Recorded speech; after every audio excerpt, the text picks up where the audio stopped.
buenas tardes. Estamos abrigados porque aquí está lloviendo, está haciendo bastante frío, pero esta es la ciudad en la que habitamos y todo el tiempo ha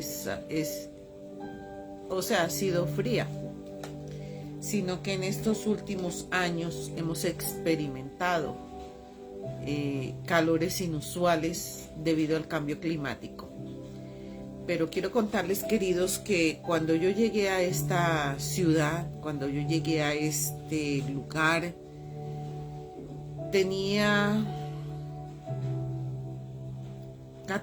16 años en ese momento. La ciudad era helada, helada. Todo el tiempo uno pues casi no se calentaba. Pero pues uno de juventud, yo permanecía jugando, entonces pues eso le da a uno calorías, ¿cierto? El estar en ejercicio constante. Entonces pues sí sentía el frío, pero no a esa magnitud. Luego ya después que ya me casé, tuve mis hijos y todo, seguía siendo muy fría.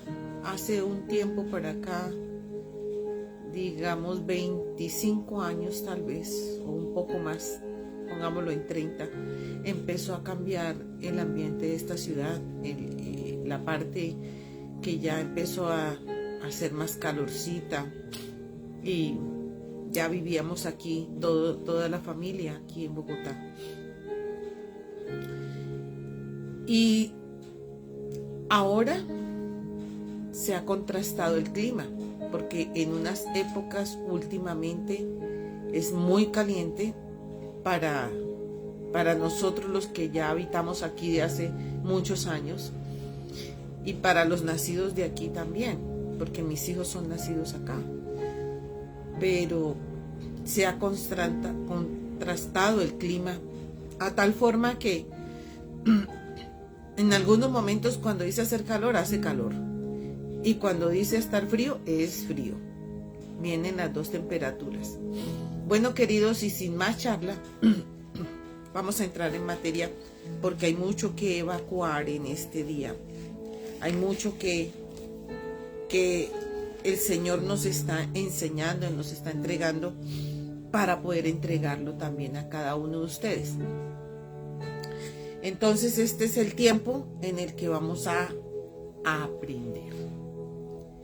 Vamos a aprender porque hay muchas cosas que al hacer este tema, al estudiar todo esto, entendemos qué es el caos de este mundo, por qué el mundo está en estas circunstancias, en estas situaciones, por qué hay guerras entre países, porque hay gobiernos que se levantan a subyugar a sus conciudadanos, porque hay gobiernos que quieren pelear con otros gobiernos, y así sucesivamente.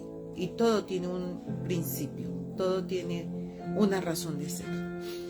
Según la Biblia nos explica, pero muy claramente, muchas cosas, queridos, que es bastante denso, hasta para mí explicarlo, es muy denso. Pero quiero comenzar con una rebelión que vino,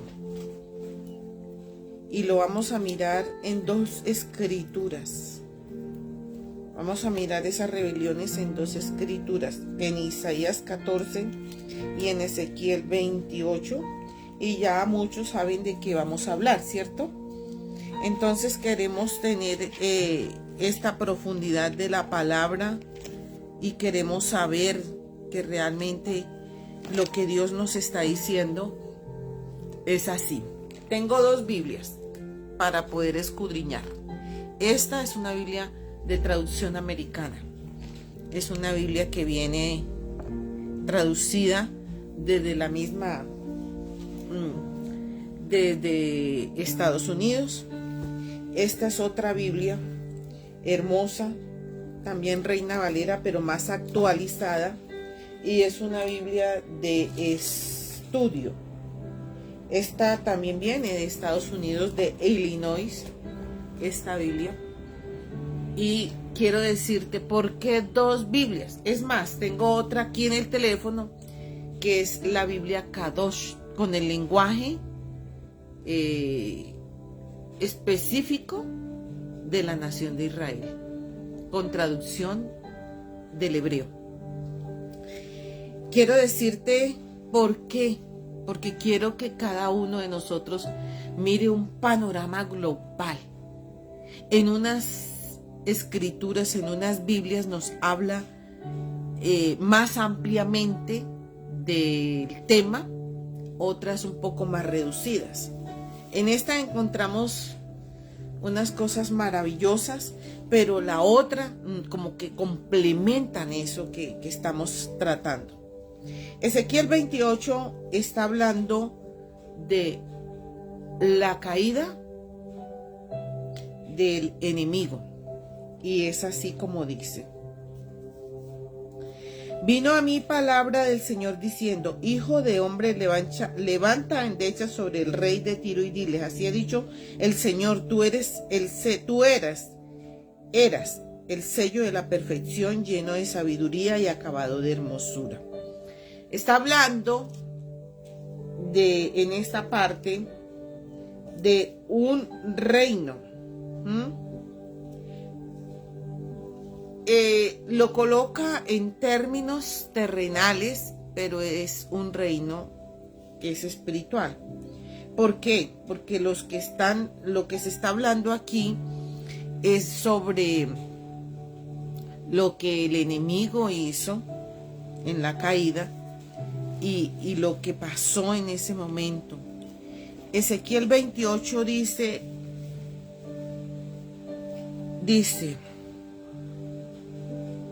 tú eres el sello de perfección, lleno de sabiduría y de hermosura perfecta. Como es obvio, aunque el rey de Tiro se usa como símbolo, las declaraciones nunca podrían referirse a cualquier persona mortal. De hecho, ellos se referían a Satanás. La frase tú eres el sello de perfección significa que Lucifer, cuando fue creado originalmente por Dios, era la perfección de la sabiduría y hermosura. De hecho, la frase insinúa que Lucifer era el más sabio y hermoso ángel creado por Dios y sirvió al Señor en santidad, justicia durante un plazo de tiempo. De hermosura perfecta significa que él era el más hermoso de la creación angélica de Dios, de los hijos de Dios. El Espíritu Santo ahora aún dominaba su hermosura como perfecta. Dice en el verso 13, en Edén, en el huerto de Dios estuviste. Toda piedra preciosa fue tu vestidura, de sardio, topazo, diamante, crisólito, jade, topacio, carnalina, jaspe, serif, zafiro, granate y esmeralda. Tus joyas y encajes estaban cubiertos de oro, y la hechura de tus tamboriles y flautas estuvieron preparadas para ti desde el día en que fuiste creado. Dice en el Edén, en el huerto de Dios estuviste. En realidad no se refería al Edén de Génesis. Más bien era al Edén que existió en este planeta antes de Adán y Eva, que a propósito fue gobernado por Lucifer antes de su rebelión. ¡Wow! ¿Cómo así? Esto es una bomba. Sí, queridos, así fue. En Edén.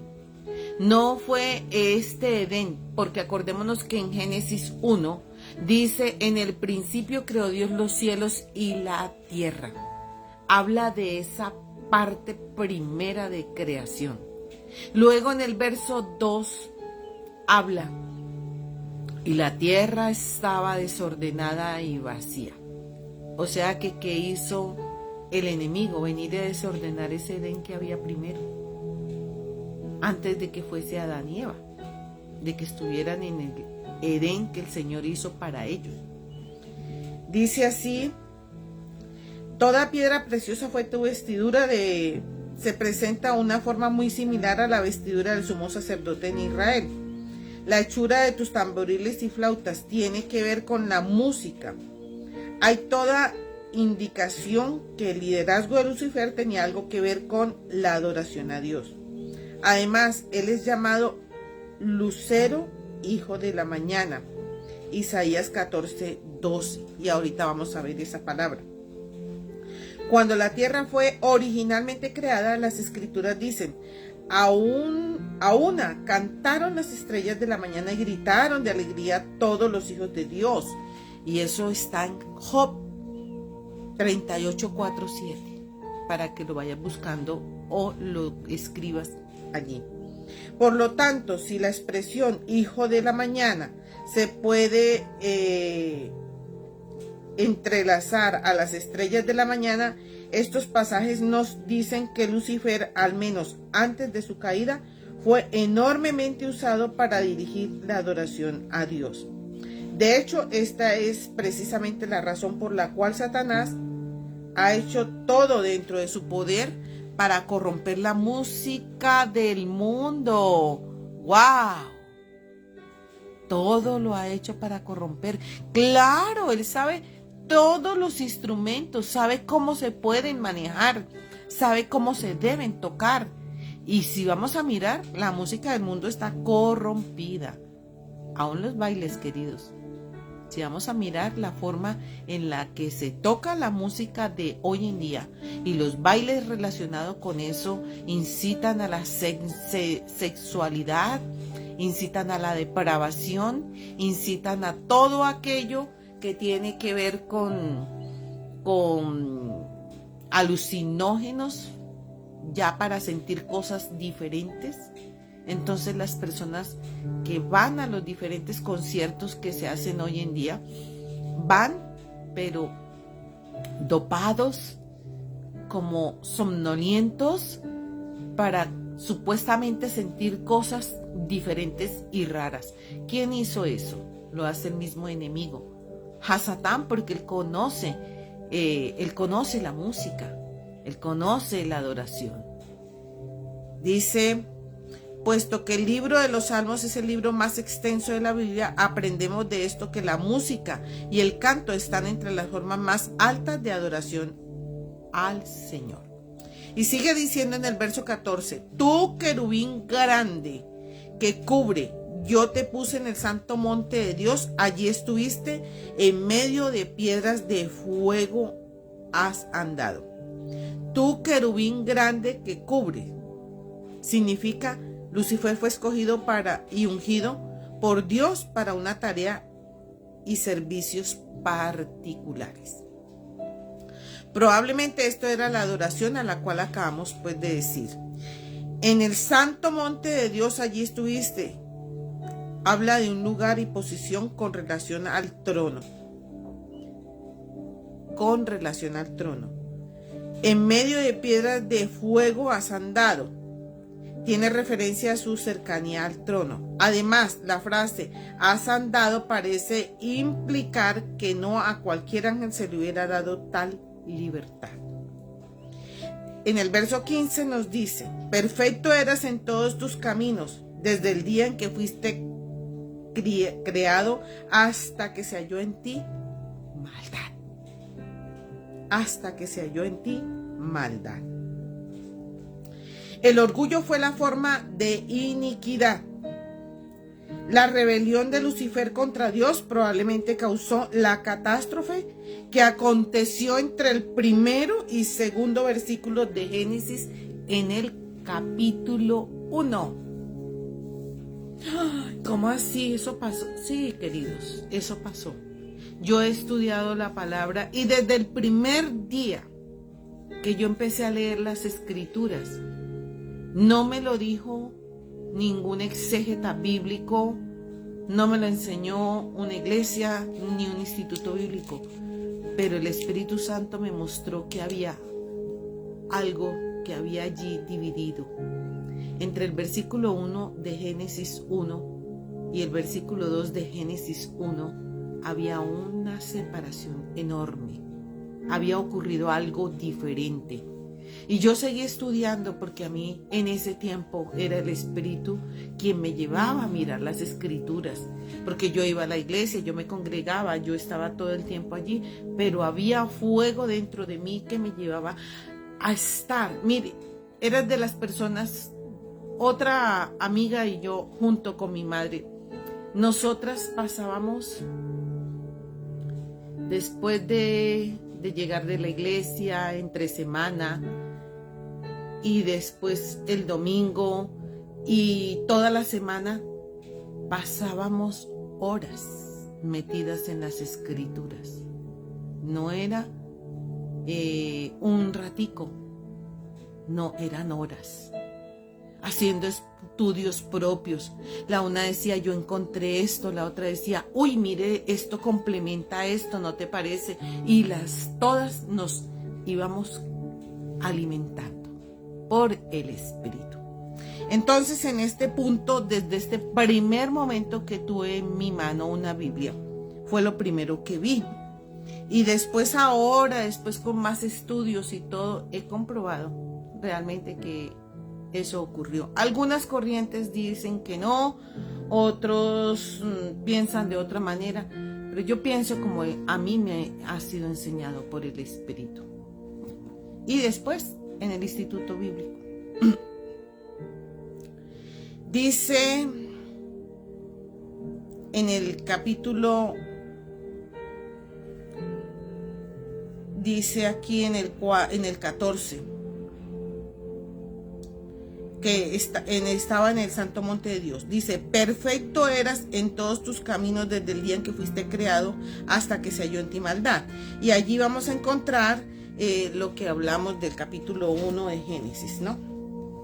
A causa de la abundancia de tu comercio fuiste lleno de violencia y pecaste, por lo que yo te eché del monte de Dios y te arrojé dentro de las piedras de fuego, oh querubín que cubre. Violencia ha sido el signo del dominio y reino de Satanás. ¿Por qué la tierra en el Génesis 1:1 estaba perfecta y Génesis 1:2 empezó a estar desordenada y vacía? Esa primera creación, porque Él desordenó todo. Él desordenó todo con su caída. Violencia ha sido el signo de Satanás en el mundo. Voy a leer Juan 10:10, que nos hace aquí una referencia en Juan 10:10. Dice así, y creo que todos no sabemos ese versículo, ¿cierto? Todos sabemos. Dice, el ladrón, refiriéndose al enemigo, a Satanás, no viene sino para hurtar, matar y destruir. Dice, se refiere a Satanás y a sus emisarios que promueven el proselitismo que conduce a un camino falso de salvación. Pero el Señor dice, yo he venido para que tengan vida y para que la tengan en abundancia. ¿Qué es lo que vino a hacer realmente el Señor Jesús? A conquistar a hombres y mujeres para nuestro Padre Dios, a reconquistarlos, porque Satanás había dañado esa percepción en el mundo, porque el enemigo había traído confusión. Él confundió a los ángeles. Dice que una tercera parte de los ángeles cayeron con él. ¿Por qué? Porque se rebeló. ¿Y por qué se rebeló? Vamos a mirar qué dice aquí la escritura. Es que esto es con la Biblia en mano, queridos. En Isaías, el capítulo 14, estábamos nosotros mirando aquí Isaías, capítulo 14, verso 12, dice de esta manera. Dice, tú que decías en tu corazón, y ahí vamos complementando la escritura de Ezequiel 28. Subiré al cielo en lo alto junto a las estrellas. ¿Por qué dice subiré? Luego no estaba en el cielo. Estaba aquí en la primera parte, aquí, cuando se creó todo. Subiré al cielo.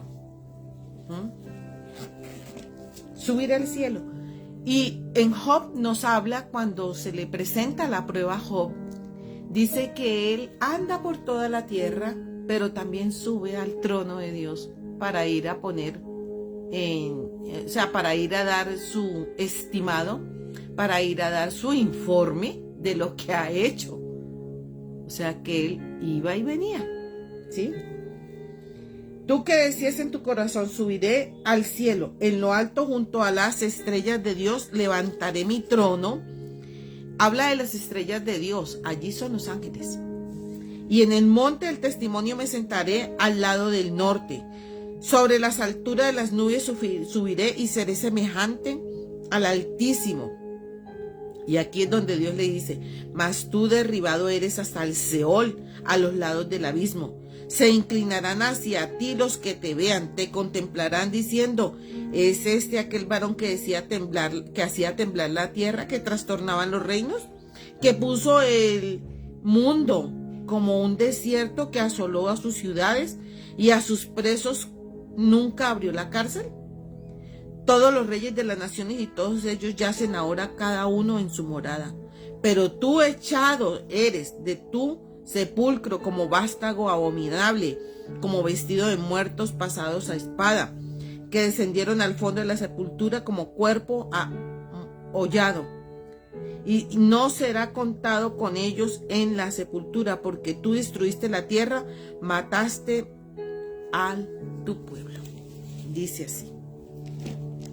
Y lo voy a leer, Isaías, aquí en la otra versión que tengo, para tener más amplitud de lo que estamos hablando, queridos. El versículo 13 en adelante nos dice de esta manera. Tú que decías en tu corazón, y ya lo vimos. En este versículo, el 13 y 14 de Isaías 14, nos dice, en estos dos versículos vemos el fomento de la rebelión y revolución de Satanás contra Dios.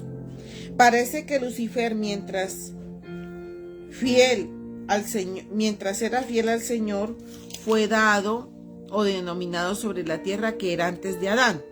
Después de su caída, él obraba con engaño para conseguir que los otros gobernantes angelicales le siguieran en su guerra contra Dios. Ojo a esto, queridos, porque tiene mucho que ver con lo que más adelante voy a explicar. Gobernantes angelicales. ¡Wow!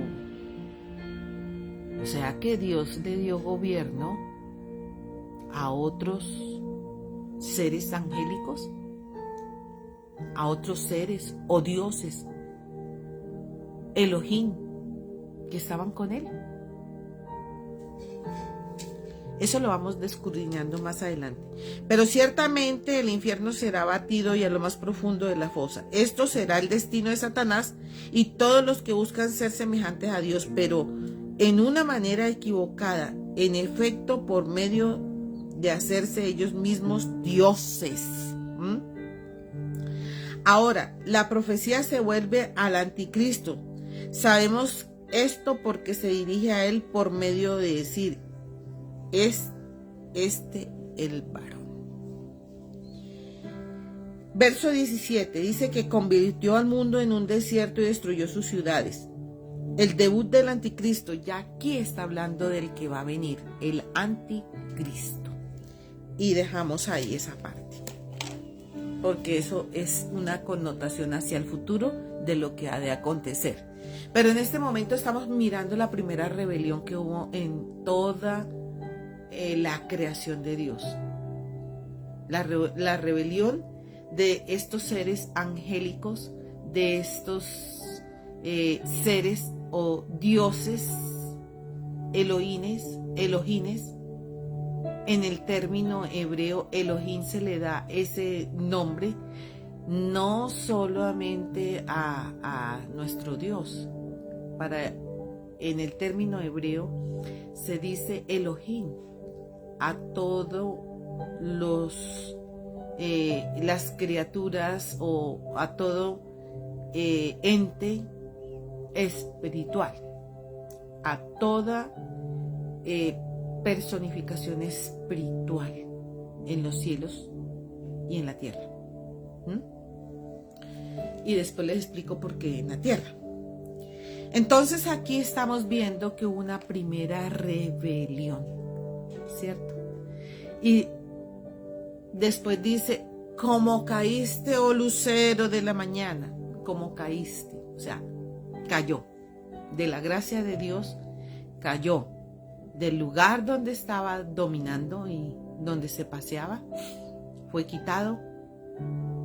Y él realmente vino a morar en esta tierra, ya de plano. Entonces, junto con todos sus séquitos de ángeles. Luego viene otra rebelión. Y eso fue más tremendo. Como él había caído, ¿cierto? Cuando Dios en Génesis 1:2 dice que la tierra estaba desordenada y vacía, pero que el Señor y el Espíritu del Señor se movía sobre la faz de las aguas, dice, sobre la faz del abismo. Originalmente Dios no creó la tierra desolada y vacía. Se convirtió en una manera de esa después de un acontecimiento catastrófico. Este acontecimiento fue el resultado de la rebelión de Lucifer en contra de Dios, que tuvo lugar algún momento en la eternidad. Estuvo en un momento. Y el Espíritu de Dios es el Espíritu Santo. Se movía sobre la superficie de las aguas. O sea, el mover del Espíritu Santo significa el comienzo de vida. Y dijo Dios el primer día, el segundo día y así sucesivamente hasta que se terminó de hacer, rehacer nuevamente la tierra. Volver otra vez a colocarla en el orden que el Señor quería. Pero en el Génesis 3 vamos a mirar un acontecimiento. Que fue cuando el enemigo trajo una distorsión. Primeramente voy a mirar Génesis 2.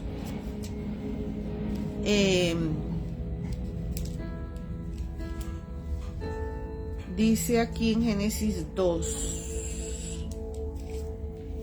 Y dijo Dios, bueno, Adán y el reino, y formó Dios.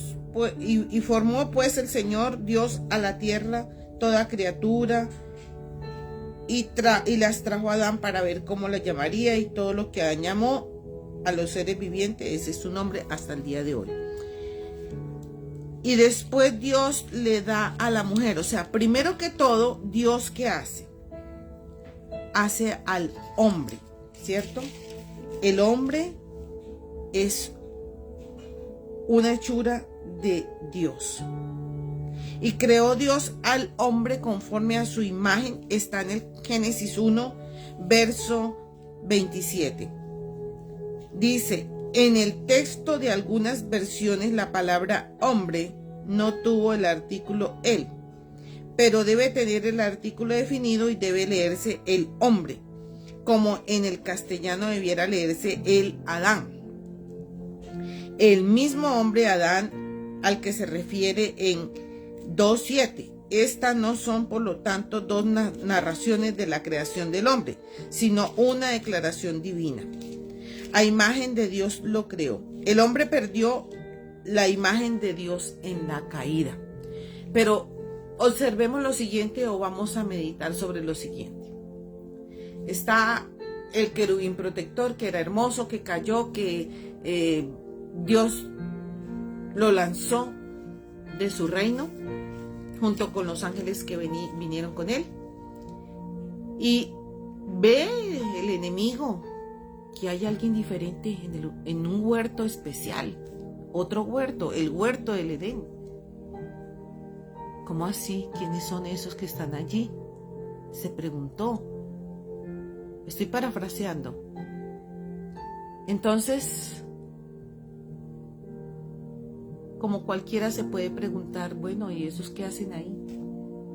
Y se dio cuenta que Dios había creado a la primera pareja, pero tenía algo diferente.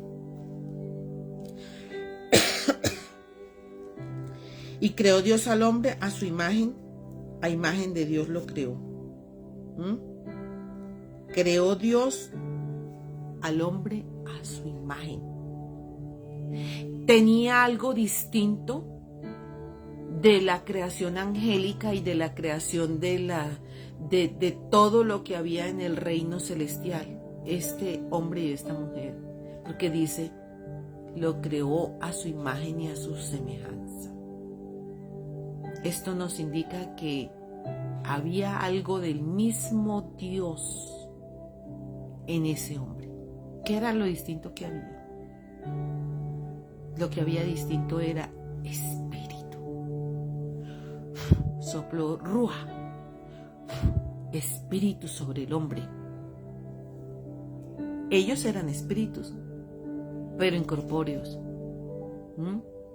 Ahora el hombre fue creado con cuerpo y con espíritu. ¡Wow! Eso tuvo que haber mortificado terriblemente al enemigo, a tal punto que empezó a pensar cómo iba a ser para dañar esa creación. Porque acuérdese que después de que cayó, él todo lo que tocaba lo dañaba. Todo. No dejaba nada bueno.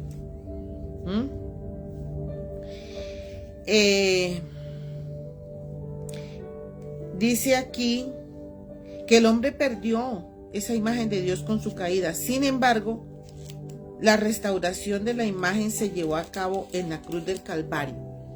Volvemos a tener y tocar al Señor Jesucristo en el sentido en que Él debía venir para restaurar una relación que se había roto del hombre con el Creador. ¿Por qué todos los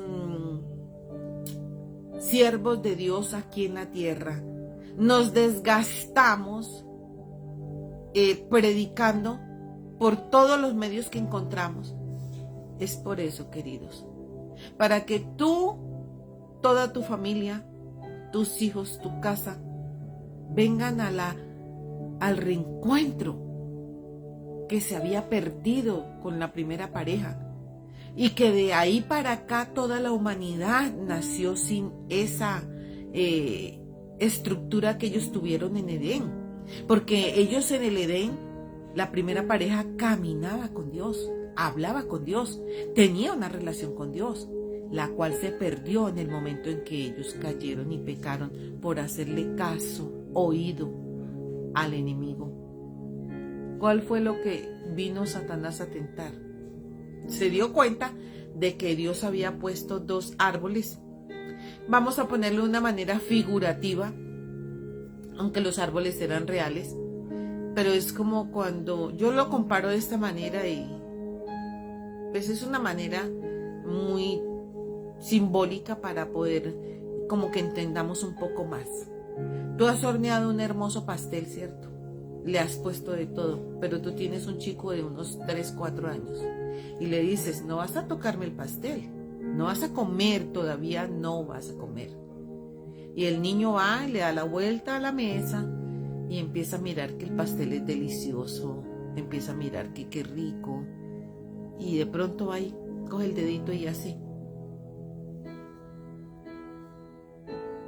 y prueba. ¡Ay, está muy rico! Ya no coge el dedito, ya coge algo más y arranca un pedazo. Eso, relativamente, fue lo que ocurrió con Eva. Incitada por la serpiente. Acordémonos que el enemigo es cambiante, toma formas. Tomó esa forma, una forma también física. Y tentó a Eva con que Dios ha dicho que no puedes comer de este árbol porque la mujer le dijo, es que de todos los árboles del huerto que están aquí podemos comer menos de ese árbol. Y dijo, ay, ¿con qué Dios ha dicho eso? No, si Él sabe que en el momento en que ustedes coman, sus ojos van a ser abiertos y sabrán todo el bien y el mal. Acordémonos que hemos hablado verdades que el enemigo presenta con mentiras camufladas. Y ese es su actuar desde todas las épocas. Y la tentó y esta mujer comió y comió su árbol. Y cayeron de la gracia de Dios. Segunda rebelión, ¿cierto? O bueno, primera rebelión del hombre. Vamos a hablar del hombre ahora conciso. La rebelión que hubo el enemigo, la primera rebelión del hombre cuando desobedeció y comió y dudó de la palabra que Dios le había dicho. Luego vamos a mirar que esa generación nació y Dios mío, empezaron a multiplicarse sobre la faz de la tierra, ¿cierto? Y allí es donde vamos a tocar el capítulo 6 de Génesis. Génesis 6. Aconteció que cuando comenzaron los hombres a multiplicarse sobre la faz de la tierra y les nacieron hijas, ¿sí? Ya allí les nacieron hijos e hijas y ya había una generación, hijos e hijas. Pero resulta que allí entra una rebelión camuflada también, tocada por el mismo enemigo también, porque él todo lo que toca, acuérdese, todo lo que él toca lo daña. Dice, a multiplicarse sobre la faz de la tierra y le nacieron hijas. Es probable que los acontecimientos de este capítulo comenzaran aproximadamente durante la época de Enoc. ¡Oh! ¿Quién es Enoc? Uy, ¿quién es ese? Ahora vamos a mirar. Que fue alrededor de 1000 años antes del diluvio. Había sin duda varios millones de personas sobre la faz de la tierra en aquel entonces. El versículo 1 no intenta insinuar que hubiera más nacimientos de niñas y de varones. Tiene más bien la intención de establecer la narrativa de lo que está por exponerse. Segundo versículo del capítulo 6 de Génesis. Viendo los hijos de Dios que las hijas de los hombres eran hermosas, se tomaron mujeres de entre todas aquellas que escogieron. Aquí los hijos de Dios descritos aquí se refiere a ángeles caídos, los que cayeron con el enemigo, que compartieron la suerte de Lucifer, quien encabezó una rebelión contra Dios en un momento en la eternidad pasada, para estropear el linaje humano. Quería estropear. Ya había estropeado el linaje tentando a la primera pareja. Bueno, ¿y Dios para qué quería hombres? Porque Él quería también, tanto en el cielo, tener un reino, como aquí en la tierra, tener un reino. Acordémonos que el Señor Jesucristo lo dice. Ha llegado el reino a ustedes. Aquí está entre ustedes el reino. Porque Él empezó a reenseñar, a enseñar cómo era el reino de Dios arriba y se debía plantar aquí en la tierra. Y esa fue siempre la idea de Dios todo el tiempo. Tomar a un hombre que tuviera cuerpo, pero le dio algo que se llama libre albedrío. Entonces el hombre tenía libertad de decisión, al igual que en aquel entonces también los ángeles. Entonces el hombre podía decidir obedecer o no obedecer. En ese momento en que la serpiente se acercó a Eva, ella podía haber dicho, no, quita aquí, yo no quiero escucharte, yo me voy a buscar a mi marido y le voy a decir lo que me estás diciendo. Eso era lo que ella debió haber dicho. Pero no, ella se quedó escuchando. Entonces, a raíz de eso, vino esa caída, vino esa rebelión del hombre contra Dios, porque en realidad vino una rebelión, una desobediencia. Y Dios siempre castiga la desobediencia, queridos, siempre. Entonces, en esta otra parte aquí en Génesis 6, ya había una gran multitud de personas sobre la faz de la tierra. Y dice que habían hijas de los hombres, ¿no? Mujeres hermosas que habían nacido a los hombres que existían en ese tiempo. Entonces los hijos de Dios, aquellos que habían caído, la tercera parte, no lo hizo Satanás, pero la tercera parte de sus ángeles, de los que habían caído, dijeron que iban a tomarse esas mujeres para ellos. Dice, viendo los hijos de Dios que las hijas de los hombres eran hermosas, se tomaron mujeres de entre todas aquellas que escogieron. Los hijos de Dios descritos aquí se refiere a los ángeles caídos que compartían la suerte de Lucifer, quien encabezó una revolución contra Dios en un momento en la eternidad pasada, para estropear el linaje humano, por medio del cual finalmente vendría el Mesías. Esto lo sabemos nosotros ahora. Satanás no lo sabía en aquel entonces. Ahora nosotros lo sabemos. Ellos intentarían corromper el linaje y al casarse con las hijas de los hombres, que por consiguiente produciría una raza impura, los Nefilim, que nacieron de ellos, una raza de gigantes. Algunos de esta prole resultaron ser gigantes. De todos modos, todos los que resultaron de dicha unión fueron manchados. El término hijos de Dios en el Antiguo Testamento, por lo menos como se emplea aquí, nunca se usa para referirse a seres humanos, sino siempre para referirse a los ángeles, ya sean justos o caídos. Job 1:6 y 2:1. En su breve epístola, Judas menciona a estos ángeles. Y vamos a leer a Judas. Tenemos aquí a Judas que está hablando de los ángeles, de estos ángeles. Dice en Judas,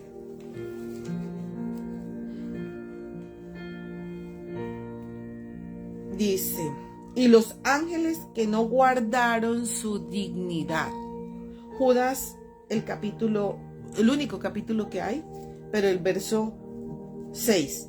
Y los ángeles que no guardaron su dignidad, sino que abandonaron su propia morada, los ha guardado bajo oscuridad en prisiones eternas para el gran día del juicio, como Sodoma y Gomorra y las ciudades vecinas, las cuales de la misma manera que ellos, habiendo fornicado e ido en pos de vicios contra naturaleza, fueron puestas, por ejemplo, sufrieron el castigo eterno. Pero aquí lo dice claro.